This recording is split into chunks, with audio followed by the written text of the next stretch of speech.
Moraï Verabotay, Shalom, Ovracha, dans la Gemara Houlin, on raconte une histoire sur Rabbi Pinhas ben Yair, le beau-père de Rabbi Shimon Bar Yochai, Zchotam Tagin Alenu. Une fois, il est parti pour libérer des prisonniers. Il était connu, il allait partout quand il savait qu'il y avait des juifs qui étaient pris en captivité. Alors il voulait faire cette mitzvah, ça s'appelle mitzvot pidyon shvuim, racheter les personnes qui ont été prises en captivité. Et une fois, pour aller à sa destination, il est passé par un fleuve et il ne pouvait pas passer. Alors Rabbi Pinhas ben Yair, alors il s'adresse au fleuve et lui dit, fleuve, coupe-toi en deux et laisse-moi passer. Le fleuve ne voulait pas passer, alors il lui a dit, si tu t'ouvres pas, tu me laisses pas passer, Gozrani alecha, je ferai un décret sur toi, que les eaux ne passeront plus pas par toi. Et le fleuve il s'est ouvert et Rabbi Pinhas il est passé. La Gemara raconte qu'il avait avec lui un juif que lui aussi il devait passer. Alors encore une fois s'adresse Rabbi Pinhas ben Yair au fleuve, il lui dit il va faire une mitzvah, ouvre-toi pour lui. Pareil, il y passe. Et il y avait aussi un non-juif qui était avec eux. Il a dit allez, ouvre-toi fleuve pour qu'il puisse passer. Et les trois ils sont passés. Alors Hachamim pose une grande question. Ils disent on ne comprend pas. Comment c'est possible? On a vu que Moshe Rabbeinu, quand il devait faire la coupure de la mer Rouge, c'est marqué, c'est quoi qui a fait que la mer s'est ouverte? C'est marqué Hayam Ra'a Wayanos. La mer, elle a vu Arono chez Yosef. Elle a vu donc le cercueil de Yosef parce qu'en Israël, ils l'ont emmené avec eux d'Égypte. Et alors, grâce à ça, la mer, elle s'est ouverte. Hachamim pose la question et disent comment c'est possible? Moshe Rabbeinu, il a fallu qu'il ait un mérite de Yosef Assadir pour qu'il puisse passer. Il y a tout le peuple d'Israël qui était derrière. Alors qu'ici, Rabbi Pinhas ben Yair, donc lui, dès qu'il a parlé avec le fleuve il s'est coupé en deux. Ora Hayim Akadosh, il donne une réponse pertinente. Il dit qu'il y a une grande différence entre l'époque de Moshe Rabbeinu et l'époque de Rabbi Pinhas ben Yair. Moshe Rabbeinu, c'était avant Matan Torah, avant que le peuple d'Israël a reçu la Torah. Rabbi Pinhas ben Yair, c'était plus tard. Et Akadosh Baruch Hu, au moment qu'il a donné la Torah, il a fait une condition avec toute la création, que la création doit être soumise aux ordres des tzadikim. Ceux qui étudient la Torah, ils ont la force donc de décréter ce qu'ils veulent et toute la création est obligée de les écouter. C'est pour ça Rabbi Pinhas ben Yair, que lui il est venu après Matan Torah, donc le fleuve il s'est coupé tout de suite. Là, j'ai rapporté cette histoire parce qu'on est à quelques jours de Hag HaShavuot, le jour du don de la Torah. Et Rabotai, en dehors de la grandeur de la Torah, que chaque juif il doit apprécier les enseignements de la Torah et qu'il soit connecté avec l'étude de la Torah, il y a Rabotai, il y a des halachot, il y a des règles qui sont rapportées, comment l'homme il doit se conduire, comment l'homme il doit s'efforcer et prendre de son temps pour étudier la Torah. On va rapporter quelques halachot et on va venir avec une grande sigoula. Rabotai, on est juste avant Rosh Chodesh Sivan et on va démarrer. Alors c'est marqué que chaque juif a l'obligation d'étudier la Torah, mais on précise, ça veut dire quoi chaque juif? On aurait pensé, c'est qui est obligé? Celui qui a la possibilité, il a le temps. On dit non, il n'y a pas de différence. On dit aussi bien que ce soit riche, pauvre, jeune, vieux, en bonne santé, malade. Tout le monde doit prendre de son temps pour fixer un moment de l'étude de la Torah. Certes que le Yetzer Hara, il va venir chez tout le monde. Ah, le riche, je veux dire, il est très occupé, il n'a pas le temps pour étudier. Tu dis non, pas du tout. Tu dois étudier. Le pauvre, mais le pauvre, il n'a pas le temps, comment il va faire? Ben lui aussi, il est obligé d'étudier la Torah. Alors, c'est rapporté, on pose la question, jusqu'à quand on a cette obligation? Peut-être, étudier la Torah, comme on dit, on fait notre carrière, on apprend, et après, on est dispensé. Alors, jusqu'à quand? Rabotai, écoutez bien la réponse. L'homme doit étudier la Torah jusqu'à qu'il quitte ce monde. Ad yom moto. Ça veut dire l'homme, il ne doit pas se sentir dispensé de l'étude de la Torah, même un moment de sa vie. Bien sûr, chacun fait ce qu'il a à faire, mais il faut veiller, s'intéresser, qu'on puisse étudier la Torah. Troisième question, alors, qu'on pose à l'homme, pas dans ce monde-là, mais une fois qu'il a quitté le monde. On dit parmi les premières questions qu'on pose à l'homme, on lui dit, Qavat aitim la Torah?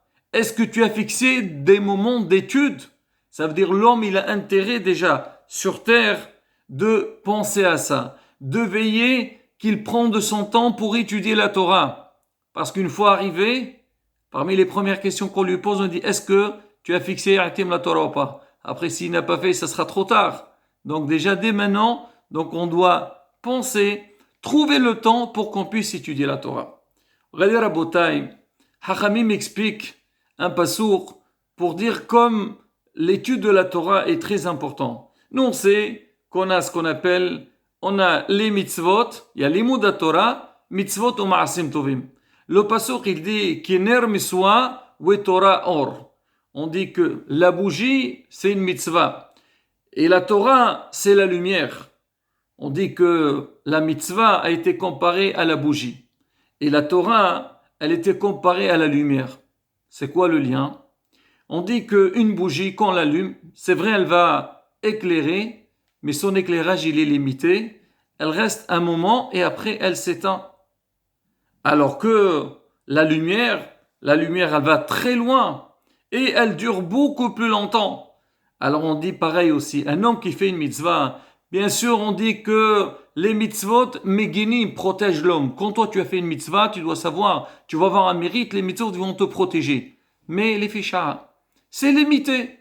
Tu as fait une mitzvah, tu auras la récompense dessus. Mais la Torah, Me'ira la'olam, comme elle éclaire dans le monde entier, alors elle éclaire le monde aussi, c'est-à-dire le Ora Torah, il éclaire dans le monde. Et ça veut dire quoi? Que le mérite de l'Imoud Torah, il est très puissant. Comme on dit, Vetalmud Torah Keneged Kulam. Ça, Rabotai, par rapport à chacun. Mais il faut savoir que l'étude de la Torah ne concerne pas seulement l'homme lui-même, mais on a une obligation d'enseigner la Torah à nos enfants.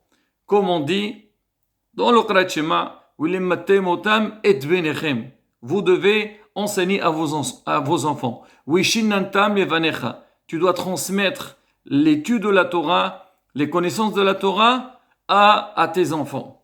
Maintenant, on dit à partir de quand l'homme, il doit commencer à enseigner la Torah à son fils. Souvent les gens ils disent quand il grandit. On dit non. Dès qu'il commence à parler, tu lui apprends. Mais qu'est-ce que tu veux lui apprendre? La Gemara dit au début, tu l'apprends pas sur Torah, c'est Walan, Moshe, Morashach, Ilat Yaakov, Shema Israël. Et petit à petit, tu commences à lui inculquer l'importance de la Torah et les passages de la Torah. On va plus loin, Rabotai. Hachmei Moussar, ils disent que la maman, quand elle est enceinte, elle a un enfant, alors elle doit se mettre dans une ambiance de Torah, de Kdusha. Pourquoi? Parce que même quand l'enfant il est dans le ventre de sa mère, il capte tout ce qui se passe devant lui, alors il va capter de ça. On dit sur une des grands, Ashri ou Lato, sa mère elle l'a amené dans le Beth Midrash, elle mettait quand il était né, le berceau, elle le mettait dans le Beth Midrash pour qu'il écoute les Devrei Torah. Mais il va rien comprendre. Mais on dit non. Quand un enfant il est dans un monde de Torah, dans une ambiance de Torah, ça va influencer sur lui. Et bien, quand il grandira, il ira dans le Derech HaTorah. Mais l'homme ne doit pas se suffire seulement avec l'étude de soi-même. Et ses enfants, on dit même les petits-enfants. Comme le pasteur le dit, ça veut dire, tu ne dois pas t'arrêter seulement à tes enfants, même à tes petits-enfants. Haramim va encore plus loin. L'homme, il doit savoir, c'est vrai, il doit penser à soi-même, à apprendre lui-même, ses enfants, ses petits-enfants, mais même aussi veiller. Si toi tu connais la Torah, alors tu mezakeh tarabim. Enseigner la Torah pour les autres. Parce qu'on sait que Am Israël sans Torah, il ne peut pas exister. Et quand l'homme, il transmet à son fils, il y a une communication. On dit, il y a une safa mishotefet entre le père et l'enfant. Comme on le dit, on dit, Shinantam levanecha, oui, debarta bam, bishiftecha bevetecha. Hachamim disent, oui, Shinantam levanecha, tu enseignes à tes enfants, oui, debarta bam, même quand tu es à la maison, tu as quoi parler avec ton fils. Mais si ton fils, tu lui enseignes pas la Torah, avec quoi tu vas parler? Lui, il a son portable, toi, tu as le tien, il est sur l'ordinateur, il n'y a rien. Mais les Mouda Torah, on a une discussion à l'intérieur de la maison. Pour dire à Botaï, donc la hashivou de Mouda Torah et le Sachar, c'est marqué, on le voit, on le lit tous les jours dans Qrat Shema. Ou les Mouda Torah, les ma'nir bo yemechem ou yemevenechem.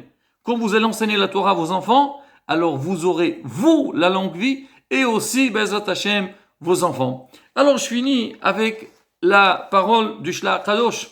Le Shlach Kadosh, Kadosh Elyon, donc il est à Tveria, et on connaît tous la Ségoula, la veille de Rosh Chodesh Sivan. Je préfère lire le Lachon Rabotai, les mots du Shlach Kadosh, comme ça nous fait bouger, on soit plus intéressé. Regardez ce qu'il dit. Oui, le Omer Sha'at Rason, c'est un moment de très propice. L'Itpalel Shiyul Ozer Kasher Adolam. L'homme, il doit aussi faire des tfilotes. Faut pas s'attendre, oui, mon fils. Non, prie. La mère, elle est enceinte, elle prie pour que ses enfants ils soient des Talmidei Hachamim. Pour les générations à venir aussi. Alors, déjà, des Agav, demandez tout, qu'ils aient une bonne parnassa, le zivou qui se marie, Be'ezrat Hashem, Be'sha'atou Zmano aussi avec un bon zivou, pas Hazvi Shalom avec n'importe qui. Be'er Rosh Chodesh Sivan, la veille de Rosh Chodesh Sivan, donc c'est un jour qui est très propice à cette fila, Tfilat Avot ala banim, pour les enfants. C'est le mois Sivan que la Torah a été donnée. On s'appelle les enfants parce que nous on a accepté la Torah, donc on est les enfants d'Akadosh Baruch Hu. C'est bien, les Meshiachon, les Shibitani Beom, s'il peut jeûner, donc la veille de Rosh Chodesh Sivan. Mais déjà, Aminha, un jour avant, on dit que le lendemain, on va jeûner Bli Neder et faire ce jeûne-là. Et pendant cette journée-là, il dit, Hu ve'ishto, lui et sa femme, priez pour les enfants. Uit'oraru b'tshuva. Donc, pour faire une bonne teshuva, il essaie chacun de chercher comment on peut arranger, comment améliorer la maison.